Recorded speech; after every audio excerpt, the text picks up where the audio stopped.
Are you confused about how Three Houses' new class system works, or unsure which classes to pick?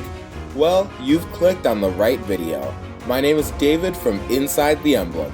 As part of this series of guides and deep dives into Three Houses' complex mechanics, we'll be going over all the information you need to understand how classes work and how to pick the best ones.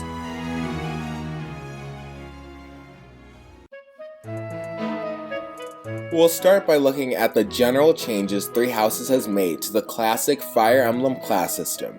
In most Fire Emblem games, there are just two tiers of classes, promoted and unpromoted, but in Three Houses, there are 5 different tiers: unique, beginner, intermediate, advanced, and master. In previous titles, a unit had to be at least level 10 to promote into a new class, but in this game, each tier has a separate level requirement.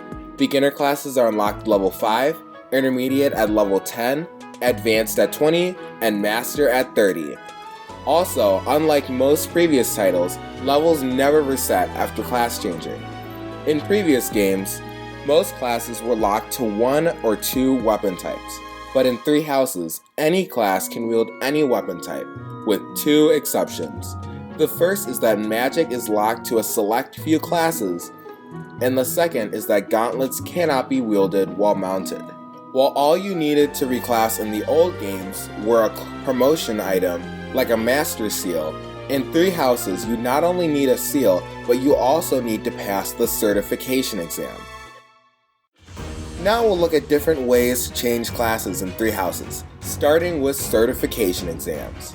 You can take a certification exam by selecting the certification option on rest days or by hitting ZR when instructing students. In order to pass the exam and gain access to a new class, you'll need to have the right seal and the required ranks in certain skills. If you have all the required ranks, you'll have a 100% chance of passing the exam and will be guaranteed access to that class. If you haven't quite reached the recommended levels, you can still take the exam and you'll have a certain percentage chance to pass, depending on how close you are to the recommended levels. If your chance is less than 30% though, you won't be able to take the exam. However, failing an exam can be costly because you'll waste a seal which, depending on the class tier, can be pretty expensive. I recommend saving before taking a risky exam so you don't waste your seals. You see, each tier of classes has its own seal. They can be bought at the item shop, earned by completing quests or winning tournaments, dropped by or stolen from enemies, or found in chests on the battlefield. Dark seals, which are needed to reclass into the Dark Mage and Dark Bishop classes, can only be found in the inventory of the Dark Knight. You'll encounter him many times over your playthrough, regardless of the route you choose, but he can be difficult to defeat the first few times. If you can't beat him, you can also try stealing the seal from him with a thief. Once a unit passes an exam, you can choose to immediately reclass into that class or to remain in your current class. Even if you choose to remain in your current class, you will always have access to a class for which you have passed the exam. A unit can switch between any of the classes it passed exams for or the class it started with at any point during the game, by selecting the item menu before battle and choosing classes, or by selecting the reclassing menu while at the monastery by hitting X. Reclassing into a new class can change a unit's stats in 2 ways. The first way is through a stat bonus, which occurs if a unit passes a certification exam and any of their stats are lower than a class's base stats, which can be found on the Serenus Forest website if you're curious. The unit will permanently gain points in that stat equal to the difference between a unit's current stat and the class's base stat. The second way is through the stat modifiers that all classes except for the Noble and Commoner class provide. Unlike stat boosts, which are permanent, these stat modifiers only apply to your units while they are in a specific class, and they will have different stat modifiers if they reclass into a different class. Generally speaking, classes in higher tiers have better stat modifiers than classes in lower tiers. Besides stat bonuses, each class also offers unique growth rate modifiers. In Fire Emblem, a unit's growth rate is their chance to gain a point in a stat upon leveling up. In Three Houses, Each unit has their own individual growth rates, but classes also have their own growth rates as well, and their total growth rates are the sum of the two. For example, Leonie has a 60% speed growth, but if you reclass her into a Cavalier, which has a minus 10% modifier on speed growth, she'll only have a 50% chance to gain a point of speed upon leveling up. The game doesn't actually tell you what each character and class's growth rates are, so if you're curious, I recommend checking the list on Serenus Forest. Your chosen class will also affect how fast you earn skill experience on the battlefield. Each class gives bonuses to skill experience gain in a couple of skills, typically the ones that are required to reclass into it. For example, the Myrmidon class specializes in swords, while the Soldier class specializes in lances. So a Myrmidon will earn sword experience faster than a soldier, and a soldier will learn lance experience faster than a Myrmidon. You can see a class's skill bonuses and what a unit's stats will be in that class in its description in the certifications menu. Finally, each class has its own abilities that a unit will gain immediately upon changing into it and will lose as soon as it changes into a different class. Units can also learn additional abilities and combat arts from mastering a class. You'll gain experience for your class by participating in battle, using support spells, or dancing.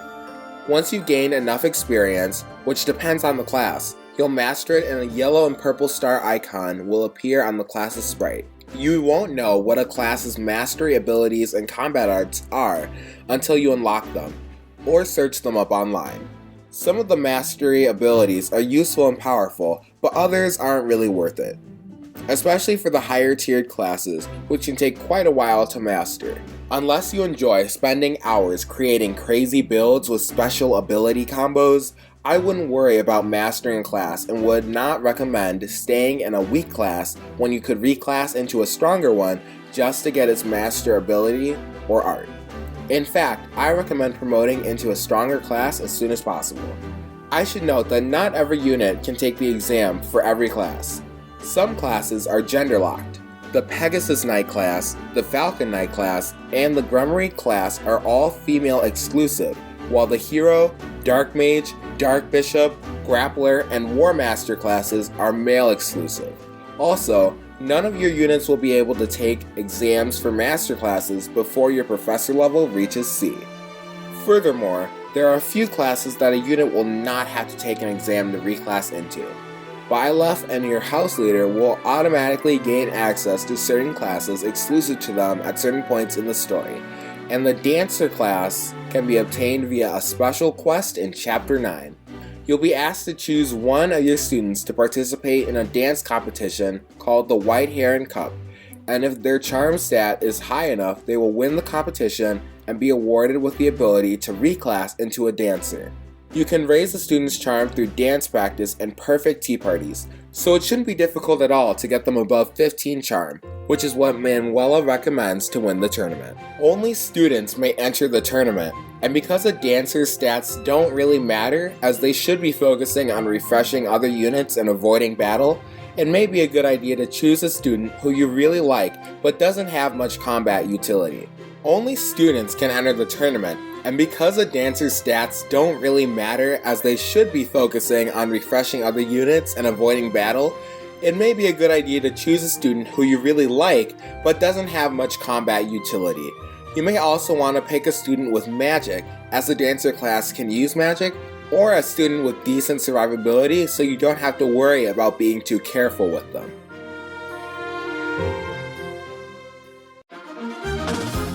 Okay, now that we've gone over the nitty-gritty of how the class system works, you may be wondering what classes you should use for your units. You may be wondering what classes you should choose for your units. While I won't go over every single unit and their best classes, I will give some general advice. First off, armored classes are terrible from a gameplay perspective. They are abysmal in the two most important stats of the game, speed and movement, which means they frequently get left behind and it is much more difficult for them to one-run enemies. Their low speed means they frequently get doubled, undermining the tankiness they're known for. If you want to make your units armor knights because they look cool, or you just like the class, go ahead, but they are the worst class line from a gameplay perspective. On the other hand, flying and horseback units in this game are crazy broken, and I strongly encourage you to have as many of them as possible on your team. The flying classes are particularly broken because they also have the ability to fly over terrain other units can't cross, and they have excellent stat and growth modifiers. The broken Kanto skill has returned in 3 houses, and is once again exclusive to mounted units, which gives them unparalleled flexibility. They can attack enemies in dangerous areas and then retreat back to safety, or move to the side and allow someone else to attack the enemy from the same spot. Mounted units also have the ability to mount and dismount, which can be incredibly useful for a number of reasons. Dismounting turns a unit's type from flying or riding to infantry or armored, so they can avoid taking extra damage from effective weapons like bows or horse slayers. You can still take another action after dismounting, so there is almost no cost to dismounting except for slight stat penalties, although riding classes actually gain 2 speed after dismounting. This means that a unit can move their full movement, dismount, make an action, and then immediately remount on the next turn. All of these factors combine to make mounted units, particularly flying units, the best classes in the game. While most magic classes have terrible movement, the great benefits magic users provide mean they deserve a spot on your team. The utility that white magic provides in healing, silencing, buffing resistance, and eliminating status debuffs is essential, and reason magic is incredibly potent due to hitting on enemies' lower resistance stats and their power at range. While many magic units struggle to double, the stronger ones will often annihilate some of the most powerful enemies in one hit, and because magic avoid is calculated differently than physical avoid and completely ignores terrain bonuses, magic users can have an easier time hitting dodgy enemies than your physical units can. Most units' proficiencies and budding talents generally point them to a couple of class lines, so I recommend choosing a master class that best suits a unit and then basing the rest of your classes and skill training off of that. For example, Hilda has proficiencies in axes and lances, both of which are required for the Wyvern Lord Master class. If you want her to be a Wyvern Lord, which I highly recommend, you should train Hilda in intermediate and advanced classes that give skill experience bonuses in lances, axes, or flying, like the Pegasus Knight, Warrior, or Wyvern Knight classes, so that she will have the required skills earlier and be able to become a Wyvern Lord sooner. Overall, 3 Houses class system is the most flexible class system in the series and easily my favorite. The advice and tips I gave in this video will help you to gain access to stronger classes sooner and pick better ones, but no class is so terrible that it's impossible to use, and you should feel free to pick whatever class you feel would suit your specific unit best. Because of Divine Pulse's generous uses and casual mode, new players really shouldn't worry too much about playing optimally and should instead focus on simply having fun. That's all I got for you guys today. Sorry about the super long wait between this video and the last one. School starting up took way more time than I thought it would. Anyway, there should hopefully only be a week between this video and the next one, so expect it next week Monday. If you guys like this video, consider giving it a like and subscribing. If not, leave a dislike and consider telling me why in the comments below. This is David from Inside the Emblem, signing out. Adios.